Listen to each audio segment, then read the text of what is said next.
Ladies and gentlemen, this is Joe's Classic Video Games, back with another cool pinball repair video for you today. We are back here in the dungeon in the back of the store. Joey went and bought a Pinbot yesterday. Such a cool game. And the gentleman we got it from had been working on it, and he's got it playing good. He's got the playfield looking pretty good. I'll show you more over here in a minute. It's in pretty good shape. All the lights work and everything. The sound works. But he couldn't get the displays working. So when the thing comes up, everything plays, everything's cool, but the displays never come on. And he said he figured out that it was a voltage problem, but he couldn't get it. So we're going to see if we can get it. Now it may be that it still needs new displays because they may be messed up. You know, they may not be savable. But if it's a voltage thing, we got to at least try it first. So normally we go through and we do what we're going to do to them and do it all kind of in order. But I kind of want to do the displays first since it's already up and running, just to see if it's going to be something that we need to order parts for, or if we need to order new displays for, or if we can get away with just replacing one display, or what the deal is. So we're trying to figure out what all we're going to need ahead of time. So in this video, we're going to try to fix those displays one way or the other.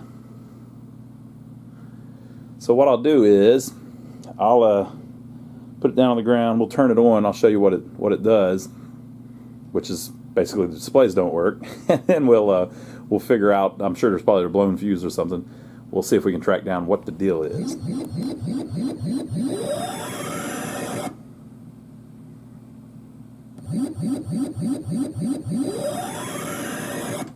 Got something going on. It might be saying, yeah, I think it was saying, hey dummy, the batteries are dead. So yeah, it appears to be up and running. Most of the lights appear to be working. A few of them's out. But the displays are definitely out, people. Okay, so first thing I'm going to do is I'm going to pop the back glass off, and then we'll see what we're looking at. Okay, these are the ones with separate little boards, but the ones that have a ribbon cable that goes to the boards. Boom, boom, boom, boom, boom, boom. Okay, I'm going to lighten it up for you. Brighten it up for you. We're already light as can be. Alright, so this is the little board that runs all of the displays, and it needs certain voltages to run. It gets those certain voltages on this little connector here. And those voltages come from over here. This little connector, or one of the connectors on this power supply board. So that's going to be our problem. So there's going to be a fuse, which I believe is this top one here. It looks blown to me.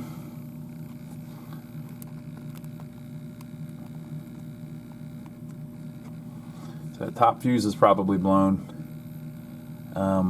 There's been some screwery going on the the capacitors there too. It looks like they have a...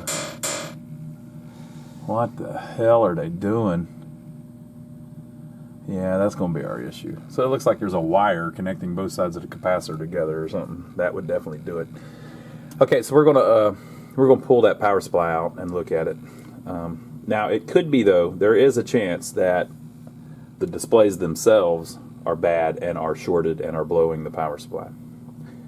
So we'll look into that. But what we'll do is when we get it done, we'll test the voltages without anything plugged in, and then that'll tell us if the power supply is fine and it is something on the board, on the display board, blowing the fuse. So we're going to pull this power supply out and check it over. So here is the power supply. This area down here is the general illumination. So the connector on this always gets burnt. You might have seen it in the game. The little housing was starting to get burnt because of the AC voltage running through it. We're going to check to make sure the fuses are the right value, and then we're going to replace this capacitor and this capacitor and this capacitor. The high voltage fuse is blown, so it supplies the voltage to these two transistors up here, which are kind of weird ones, an MJE15031 and a 15030. And then there are a couple little diodes there, a couple resistors, a couple transistors, a couple resistors, 4 more diodes, and these 2 big capacitors. These 2 capacitors, that one is fine. I mean, the cap might be bad, but they didn't. They're just using a radial cap. I mean, an axial cap instead of a radial, so it's fine like that. So here's what we're going to do. I'm going to replace the capacitors. I'm going to replace this filter capacitor on the Williams games. This is like the 5-volt filter capacitor, and this is the voltage regulator for that. So that makes your power more steady. But the high voltage, which is the problem that we're having with the displays, is this area right here. So something in that area is messed up. So I'm going to test it with the multimeter. When something shorts, when a fuse blows, it's always the same thing. I'm going to make it as simple as possible. When a fuse blows, it's always because both sides of your power are touching somehow. So like if it's 5 volts that fuse is fusing, it's because your 5 volts and your ground are touching. Now it could be that there's something making a lot of current draw through, but that's basically the same thing. And then the high voltage, something on the output is shorted together. That's why it's blowing the fuse.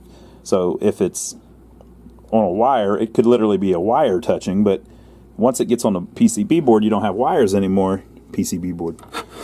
Once it gets on the PCB, you don't have wires anymore, you have traces. So it could be a trace touching, or it could be any kind of active discrete component. So like these transistors, the wire that I'm talking about touching could be inside these transistors because it's shorted, or it could be one of these diodes is shorted. And so something's either making it draw a ton of current, or something's literally shorted to ground. So it's always, you want to look at diodes first, transistors first, things like that. Capacitors can do it if they short internally. So I'll replace these caps that we have, and then I'll start looking in this area and see if I can find anything. Okay, folks, so replace the cap, replace the cap, replace the cap, replace the filter cap, right? So that's all for the 5-volt, which wasn't messed up. We're just doing that because since we're taking it out, I don't want to work on this one time, right? So I want to go ahead and get it ready and put it back in, and then I don't have to worry about the power supply. And ironically, even though we start at the beginning on our videos and everything, and work through the thing, this would have been the first thing we worked on anyway. And it seems like this is where our problem is anyway, right? So up here in the displays, I put these in. These are not axial though. They should be like this, but I don't have any in. The reason that you don't want them like this is because they could potentially touch something else, But in this particular application, it's not that big of a deal. But if you're going to order them, I've already got some in, so I don't have to order them. But if you're going to order some specifically, order the axial ones. They're better than these radial ones. They work exactly the same. It's just you're worried about the placement of the leads. It's potentially that one could short to that, even though it's got a mask on it. So it's not the perfect choice for that. But they're new now. Okay, so this is divided into 2 sections. This side makes 100 volts, or one of them makes 100 volts, and one of them makes a negative 100 volts, and that's what the displays use to work. So this stuff, see how they look almost identical? This stuff is one of the voltages, and this stuff is one of the other voltages. It actually goes the other way. The power comes in from here through the fuse, and then to both of these, and then is used to create a voltage that comes out of this connector. So there's 100 and there's a negative 100. And if you will look, I'm going to do it with one hand again. I've got those leads that somebody sent me, but I don't have them right here with me. What we're doing is we're checking diodes and stuff, right? So when I check that diode, which goes over to this left side, we're not getting anything because I've got the red lead on the banded side. And when I check it on this one, we're backwards, but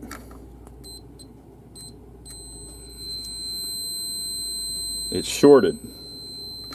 But here's the thing, we're testing it in circuit. So it's shorted both ways. We're testing it in circuit, which means that basically it could be anything connected to it. So it could be any of these diodes, or this transistor, or this transistor. The 2 biggest culprits are this one and this one. So the way that we figure it out is we got to start taking stuff off the board. So I'm going to take this off and test it out of the board. and then we'll see. Now, another thing you can do is when you remove a component, you can actually test, since it's shorted right now, you can test the two pads on the board. And if something other than this is causing the problem, once you remove this, the board will still be shorted. So that's what's blowing the fuse, and without that voltage, when this fuse blows, it loses this voltage and that voltage. And if you lose either voltage or have the fuse blown where they're both gone, you end up with displays that don't work. So it's something right here, right? We're getting there. All right, folks, so like I said, I don't have my other leads on me right now, but that's shorted. So if you check the actual board with the part missing, we're going to check and see if anything else is shorted. So without that part in it, it's not shorted. And you can do it both ways. So that was because it went from like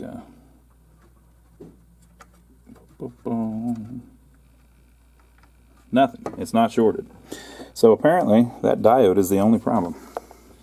Now you can replace these with slightly lower voltage diodes, which I might do, but if I've got this original one, I'm just going to swap in the new one and see if we can fix it with one little 10-cent part. So this is a 1N4764A. So some people there's a different number you can do that changes the voltage so that it runs off 91 volts instead of 100 volts. But you have to change both, right? Which is super easy to do. Might be a good idea, but we're going to see if we can just put in one of these. Let me see if I've got one.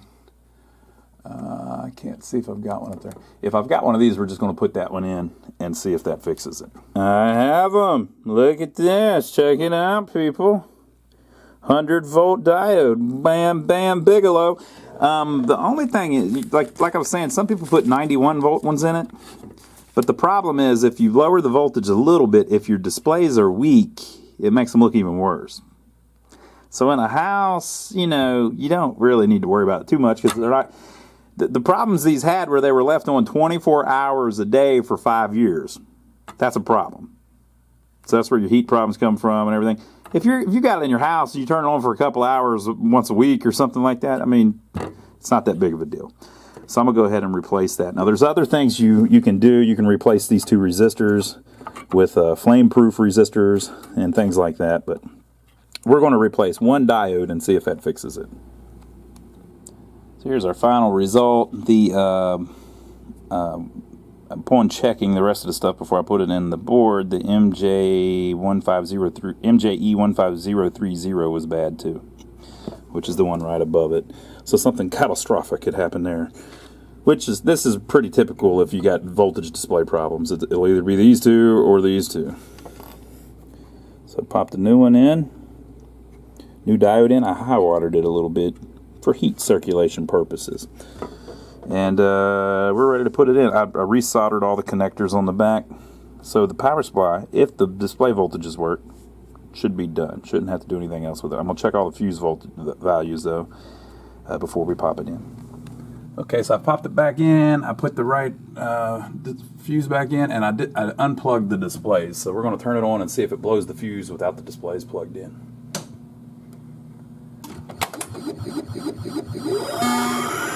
It does not. Okay, so now I'm going to check the voltages very carefully. What's that? The battery's dead, Joe. It's saying something like open door or something, I think. I might have just put it in test. Oh, there we go. Okay, so I'm going to test for the 100 volt and the negative 100 volt, and I need two hands for that. So I'll be back in a second.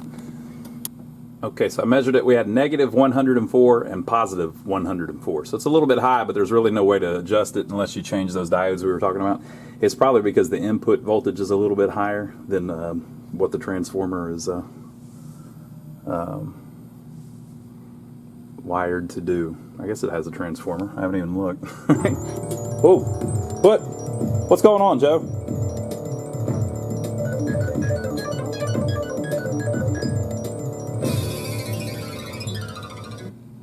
Okay, so we're going to turn it off. You never plug the displays in when the power is on. Bad idea. You will fry all kinds of stuff. like what we just replaced, that's the kind of stuff that happens when you do that. So we're going to turn it off, plug that plug back in, and then we'll see if any of the displays work. Okay, it's plugged back in. Let's turn it on. Watch the fuse. Fuse didn't blow. Have we got anything? Oh hell, we got something. Adjust the switch for the Vortec. Got a little something to work on here. Got one of them is a little bright, but that's all right.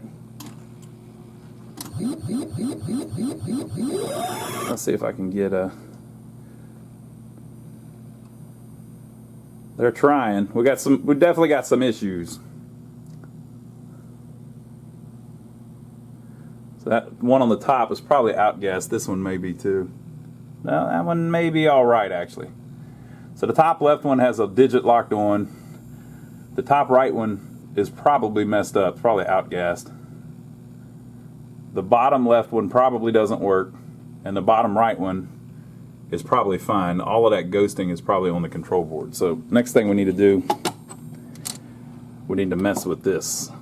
But we got our displays coming back. Okay, folks, in my stash, I have found some displays that I've been saving. I believe these work, but I don't know. Maybe they do, maybe they don't. So that's an alphanumeric. The top two are alphanumeric, and the bottom two are just numeric. So that's an alpha. That's an alpha.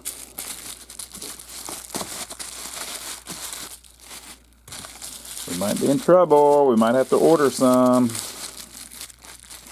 And this is a ball and credit display. I didn't notice if that was working. So I'm going to take these out and we'll plug them into the ones that aren't doing anything. Wait a minute, that wasn't our top two working? We'll see what we got. We'll try plugging some in and see if these even work, and then see what we've got working and what we don't. Sometimes, and again, it can be that display board too. We're going to have to work on it for sure, but sometimes you can move them around, like put the second player where the first player goes and the first player where the second player goes. And you can do that sometimes by just moving the cables and see if it's an issue with the display or the board. So if you've got a display that works fine when it's plugged into the first player, but when you plug it into the second player it doesn't work fine, well then that's not a problem with the display. There's something going on the control board. So let me see if I can figure out what we're messing with and move a couple around and see if I get something. I'm going to write down what I specifically figure out. Like first player works, second player never works no matter what display is plugged in, etc., etc. Okay, so this is the best so far I've been able to get it. So the right, whoa, he sees me. The right top one I just swapped with a tested working one that I have, and basically the glass on the old one was bad. The right bottom one still worked. The top left one is messed up, but that's going to be something on the master board. The ball and credit one down at the bottom, swapped the one that I had. Everything looked good. Everything worked good. So the old one, the glass is bad, or it's got bad solder or something. I looked at it though. I don't see any solder problems. So I've got 4 that work. The left bottom numeric one does not work, and so I swapped the cables to plug it in where the fourth player one plugs in, and it still doesn't work. So it's not a problem on the master display. It's that board itself. So it's probably the glass. There's only like 2 things that can go wrong with those boards. The glass can be messed up, or you can have a bad solder joint. So hopefully we'll have a bad solder joint, but I'm not too confident in that. So the thing I'm going to do next is that top left one, the 0 is on. I don't even think that's supposed to be there. Maybe though. And the digit just to the left of it, those are 7-digit displays. And so the 6th digit never has anything on it. And the 7th one always has a 0 on it. So whenever it says, it's actually trying to say the right thing, but it's just the 0 is stuck on as well. So the 6th and 7th digits are screwed up. And that's going to be on the master display. If I plug that one in, over here and that one over here, it would do the exact same thing. That's my theory, at least. Pinball rules. Yeah, so you can see the letter that it's trying to display inside of the 0. The 0 is just stuck on. So that should be an E. Okay, so I'm going to pull out that master display board and we'll look at it.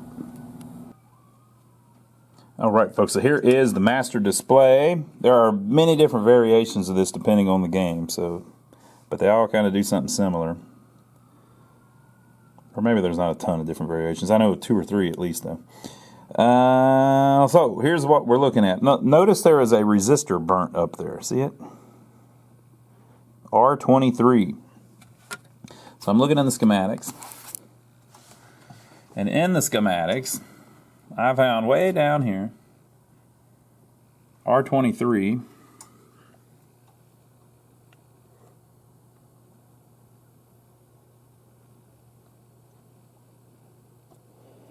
Controls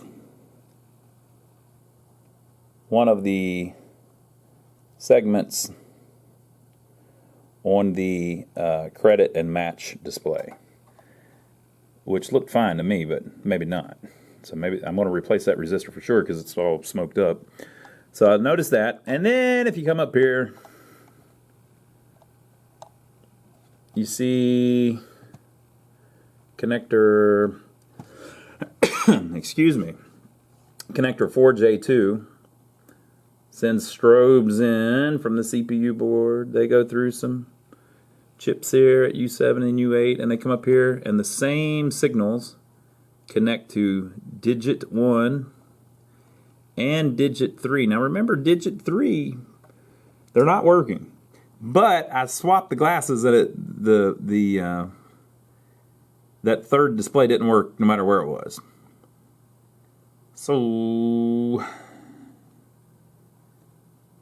what I'm trying to figure out is it this chip that's bad? Because remember, the 6th digit is off and the 7th digit has some segment problems. It's almost like the 7th one's locked on all the time or something. But anyway, so is it this one or is it these back here? Well, if it was these back here, you would see problems on the third display too, which we do, but it's not, it's the glass. So I think what I'm going to do is I'm going to pop it back in for a second, and I'm going to move the 4th display over to the 3rd one just to make sure that this board is capable of displaying the third display. So further testing is appropriate. Okay, folks, so interestingly enough, whenever you put the 4th display where the 3rd display goes, the master board will not display anything on the 3rd display, no matter which one it is. The 4th the display that was on the 3rd display, though, is also bad. So we've got one good alphanumeric, and it works only if it's in the 4th player position. So these strobes come in 1 through 8. They come through here, and they connect to this, which runs player 1, and they also connect to this, which runs player 3, which we both have. We have digit problems on both. So this one seems to be locked on. So I don't know. We're gonna get the multimeter and see if we can test any of these and tell with the multimeter if any of them are shorted. And we're also going to test U7 and U8. So it's U5, U6, U7, and U8 appear to be problem childs. Okay, so I'm going to show you some tricks that if you screw around with these enough, you can figure out. Okay, so these lines come in, and the first thing they go to is U7 and U8, like we were talking about. Those say they are a TC 4001 BP. Now, I have no idea what the hell that is. I have no clue what that chip is, but you saw on the schematics that it was a triangle shape, which means that it's some kind of inverter or something, you know, whatever. I don't need some kind of gate. I don't even need to know what it is, right?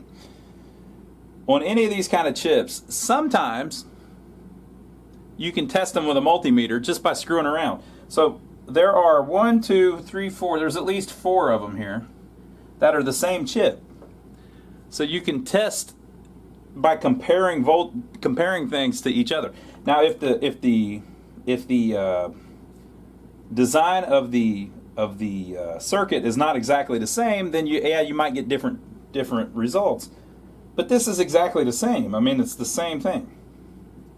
So what I do is you look for a trace, a fatter trace, because that's going to your power pin, right, or your ground. So that you see these caps here that are across. That's probably 5, and that's probably ground. All right. So since the 5 goes to this one, what I usually do is you put the opposite lead on it. So I've got it set on diode test, and I'm gonna put the ground lead, the black lead, on that pin. And then you can go and just check the other pins. So between that pin that I've got ground on and pin 1, I get 0.756, 0.636, 0.672, 0.672, 0.757, 0.636, 0.505. Now, why am I getting 0.505? It's probably because that's the ground pin over here. So I'm basically checking across the cap, which is true. That's what's going on. So pin 7 and pin 14 are where the power and the ground are. But anyway, as I checked with my black lead on what I believe is the power pin to the other pins, at least on these first 6, I got between 0.5 and 0.7-ish, around that area. So, you know, like a gate, usually if you're testing it with a diode test, it'll either be shorted, which is lower than 1 ohm, a 0.1 or something, or it'll be high, which is higher than 0.7, 0.8, something like that. So I'm getting all, and then if it's between 0.4-ish and 0.7-ish, then there's some kind of gate action there. It's like it's trying to reverse a signal or combine 2 signals or whatever. Obviously, I'm not educated on this. I'm just screwing around, right? But I'm just telling you what works for me. Well, I got 4 different chips here, and this one next to it is exactly the same. It's in the same kind of setup and everything. So if I do the same thing on this one, I'm basically just comparing 2 similar circuits.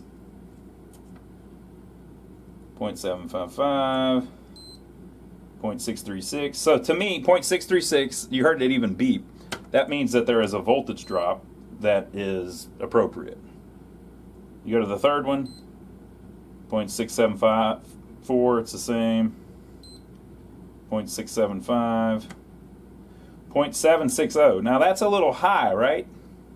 But I got a couple of them that were like that on the other one too. So it's kind of in the ballpark. I'm looking for things that are obviously wrong, obviously shorted, or obviously open. Right? The 6th one is back down to 0.635.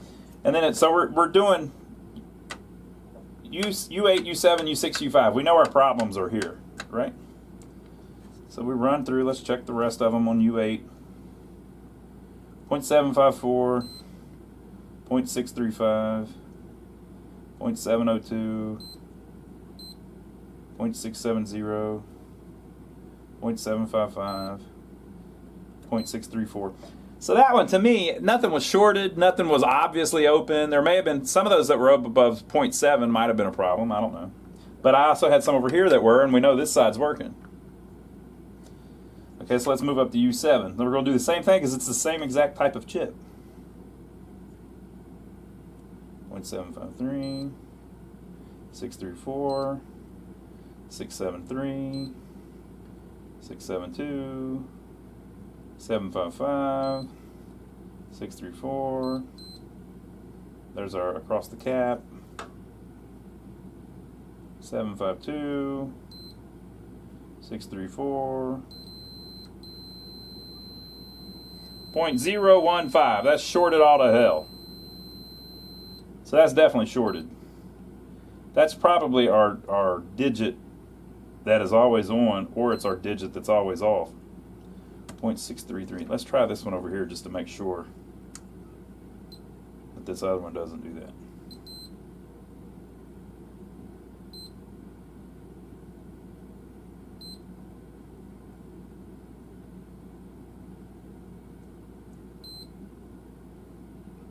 Yeah, see, this one doesn't do it. So this chip, two of the pins are the what I think is the 5 is shorted to one of the pins, but we don't know for sure that it's that chip. It might be one of these chips because it looks like it comes out of here, as you saw in the schematics, and it connects to both of these 6118s. Same thing. I don't know how a 6118 works, but if a pin's shorted, that ain't right, you know. So what I need to do is I need to take this TC 4001 off of the board. If it doesn't work, I'm going to have to try to find another one. So I'm going to take it off very carefully so that we can reuse it. I don't know if I've got any 4001s. In front of me here I have like tons of ICs that I've ordered for things over the years, and I've got them all sorted out and numbered and everything. And some of this stuff I actually have. We actually had a gentleman a while back who, oh, I shouldn't be touching that. I forgot. ESD. Everybody's always telling me, don't touch it. Do not touch it. I probably just fried 3 or 4 of them by poking them. Anyway, we had a gentleman a while back send us a whole bunch of old TTL chips, which is great because that's what we usually use. I don't see a 4001. I don't even know what that is. But since I've found that problem, now we need to figure out if it's this chip, or this chip. Because if either one of these were shorted, it would also make this one appear to be shorted. You know. So I'm going to pop that one out and then test to see if it's shorted out of the board. And if it is not, then I'll test the 2 pads on the board to see if they're still shorted. If they are, then I will have to pull one of these and try to make an assumption on which one is screwed up. But that's what we're looking at. So we're figuring it out.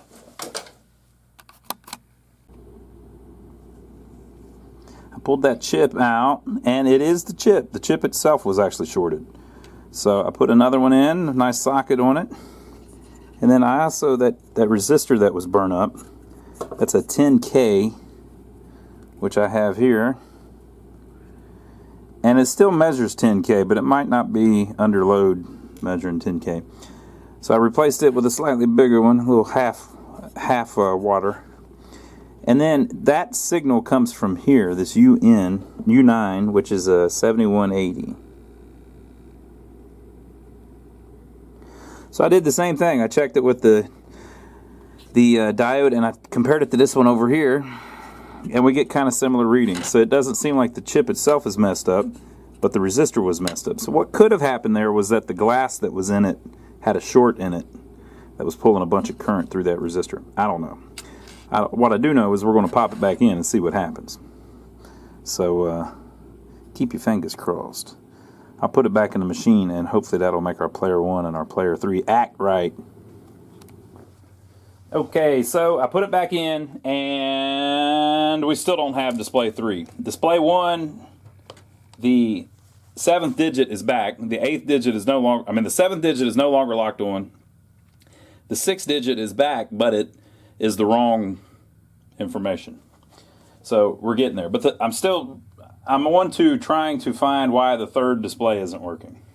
So that's what we're doing next. So when the digit data comes through, it comes through these 2 chips. So replacing this one, what we accomplished was we got the 7th digit to light back up, and we got the 8th digit. We got the 6th digit on the first display to light back up, and we got the 7th digit to no longer be locked on and displaying weird stuff. So it's cleaner, and all the digits are working on. Now remember, these control player 1 and player 3. Player 3 though is dead, not doing anything. So it then goes to these UDN 6118 chips. And it's the same situation. You've got 2 here that do the same thing. This is player 2, this is player 4, this is player 1, this is player 3. So this particular one, U6, is the player 3 one that we're having trouble with. So again, I don't even know really about, I think those are, I don't even know what the proper word is for them, but they're on most of the displays. It has something to do with turning on the digits, or I think they do the digits and the 7180s do the segments. So anyway, all you need to do is same thing. Put it on diode test. So this last pin here kind of looks to me like a ground. You could look it up and figure it out, but it's coming from, it looks like down here where this ground was. So we're going to do the same thing. The voltage drop between it and pin 1 is 0.696, 694, 656, 656, 656, all similar, 693, 656, 689. So if you look at the data sheet or the schematics, it looks like all the inputs come in on these bottom chips, and then on the other side is the outputs. So if you compare it to the one that we know to be working, it's the same type of thing. All of your inputs are the same. Now notice it's a different number, but it's in the same ballpark. Okay. Now if you go to the outputs, it gets a little more tricky. So between 1, 2, 3, 4, 5, 6, 7, pin 10, wait a minute. 1, 2, 3, 4, 5, 6, 7, 8, 9. Okay, so we've got our red probe on pin 9 because we think it's the ground. Between it and pin 10, we're getting 0.52. Pin 11 is 0.69. Pin 12 is 0.69. 13 is really high, 1.9. Okay. The next one is open. It's not, there's no connection there the way we're testing it at least. The next one is 0.753. The next one is open, open, open. So we've got several there though that are weird. We got weird measurements. Okay, so let's jump over to this one. We did the inputs. I believe these are outputs. That's about the same. And now we're open, open, open, open, open. None of these have a reading, at least testing it like this. But this one did, and we suspect this one. So if we jump up to one of these other ones, it's the same thing. If you do the inputs, they're similar, right? We believe these chips to be fine.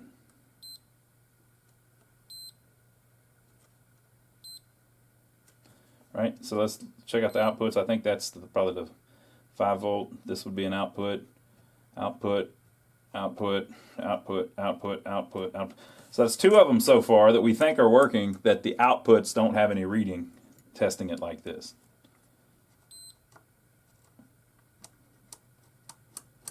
Yeah. So these 3 chips all test the same. This one is the player 3 one, and it tests different. So you don't really have a way of knowing, or I don't have a way of knowing what the voltage drop should be, but I do know that all 4 of them are the same, and 3 of the displays are working, and the other one isn't. So I mean, you know, I could have just guessed and said, hey, it's got to be that chip, looking at the schematics, but if you test it, it kind of seems like it's got to be that chip, right? So that's a UDN 6118. I think I've got those. I'm going to swap it. We're closer. We're still missing that 6th digit. It was kind of blinking on earlier whenever before we did that last 6118. See, it's the 6th digit in both of these. This glass is the glass that was there. So the glass and the board was bad.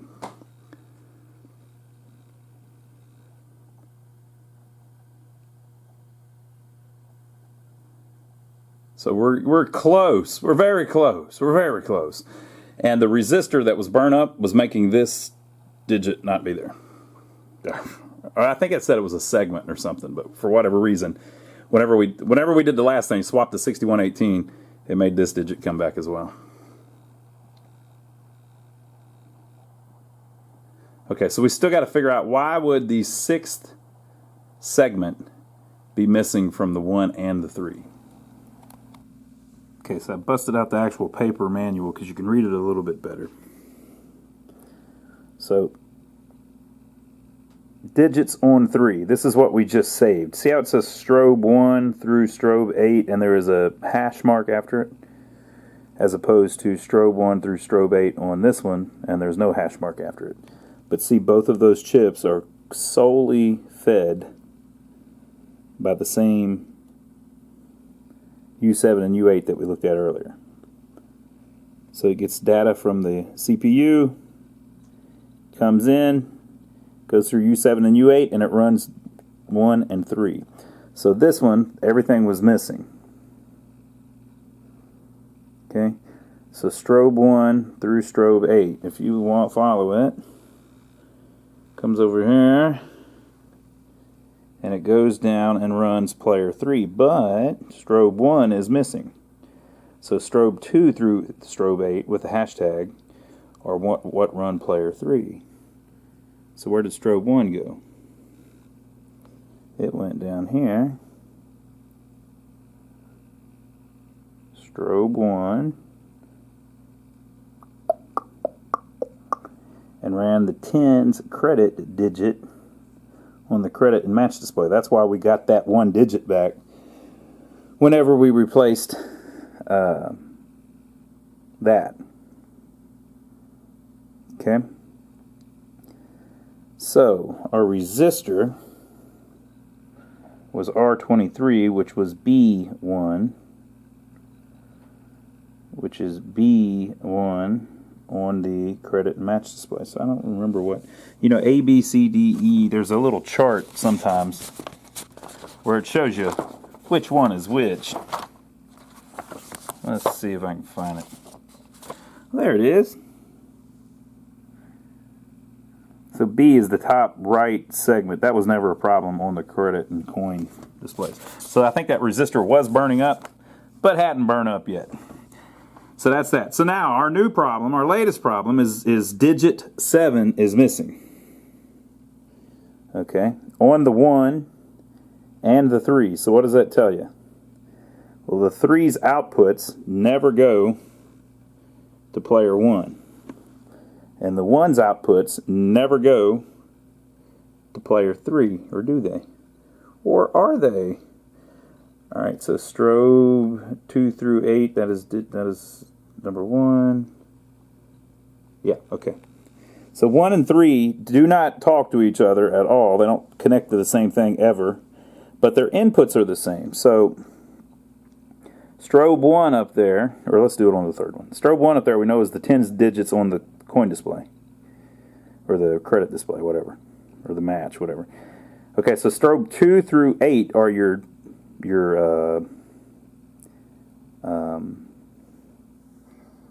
digits, and we're missing the 6th. I keep saying the 7th. I just got it all confused. You're missing the 6th digit, which I believe is strobe 7. So if you go over here to player 3, strobe 7 connects to pin 15.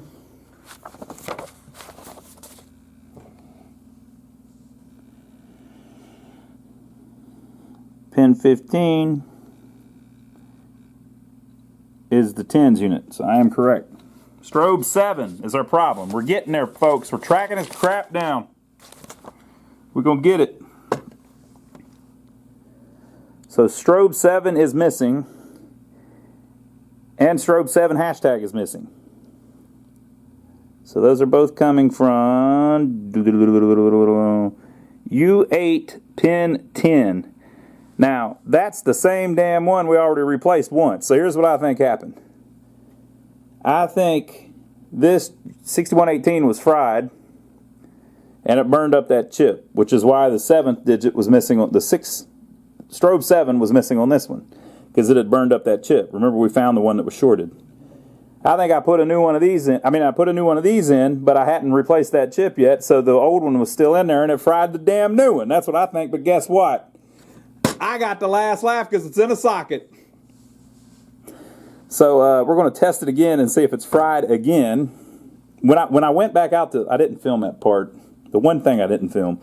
But whenever I went back out, the 10's digit on this one was working, but it was flickering. It was a little lighter than the other ones, and it was the wrong information. So it wasn't working right. I think it was because this chip was dying.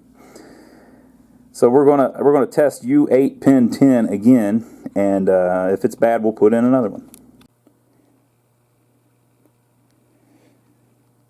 All right, I must have been wrong. So I said that U7 was the one that U8 was the one we'd already replaced. It was not. U7 was the one we replaced.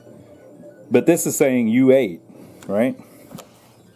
So I tested it again, and when I got to U8, it had the pin tested as open, not shorted. So we did U7. We were having strobe. So when we first started, this is the first player display. Strobe 8 is that 7, which is U7 pin 10. It was shorted. You saw that. U8 pin 10 must have been open, but I didn't catch it or something. I don't know. Because that was, so U7, the last digit being screwed up where it was doubled and everything, that was because it was shorted. The other one being missing was because it was open, U8 pin 10. So that was our issue. So after I replaced that one, it's yelling at me from back here, from back in the back. After I replaced that one, when I went back, the strobe 7 was flickering and stuff. So the chip must have been marginal, and then I ESD'd that damn thing to death, and now it's broke. And so I swapped in a new one and it fixed it. So let's go look at the display now. So now I've got 3 sockets.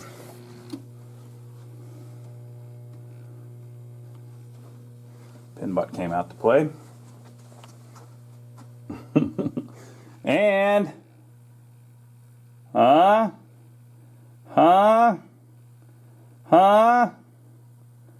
what do you think? What's it going to do my other one? Come on, come on. There it is.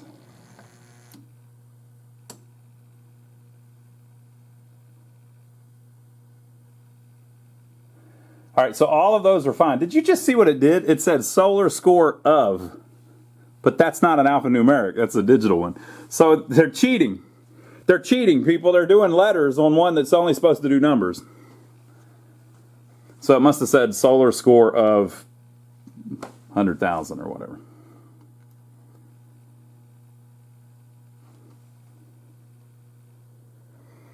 Okay, so we've almost got all of the displays fixed.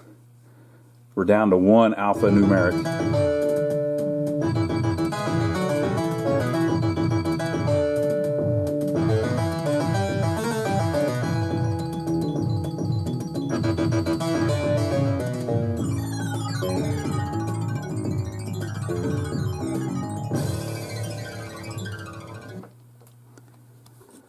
So this is the alphanumeric that will not work. Now if you look, there is nothing on these things but a piece of glass and a connector.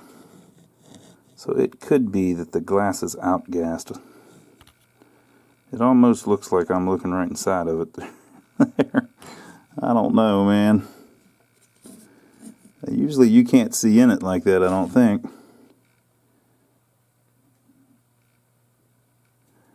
There's no way really that I know of to test if it's outgassed. Basically, if the gas comes open, it literally outgasses. The gas goes out of it. And it's supposed to be sealed. But man, I'm looking up in there, so I don't know if it's sealed up in there or not. It could be that whatever glues it together came apart in certain places and let all the magic juice out. So the only thing that you can do to these really is if there's something obvious, like if a leg's broke, you can solder it back together or something. And I think it's usually these outside too that do the filament. So you can resolder all of these connections. See how that one isn't soldered to anything? There's just an open hole there. There's nothing that really goes there though. The only ones that matter are the ones that have traces actually running to it. So you can resolder all of these pins, and you can resolder all these pins, which frankly don't really look all that great, but usually if you have a problem with that, you'll have like a digit that's always missing or something, or one of the segments never lights up or something. But if it's just completely dead, there's a couple pins it can be, but usually the glass is bad. And since we've already had this in player 3 and player 4 and it doesn't work in either one of them, it's definitely something on this board. So if I cannot, I'm going to resolder all of this. If that does not fix it, I'm going to have to find another 7-digit numeric display glass. And you can either buy one with the board already on it, or you can carefully take this one off and put a new glass on it. But the problem is they don't make them anymore. So you have to find a new old stock one. So all of that to say, if you want to leave it original. Now we went through all this trouble to work on this thing.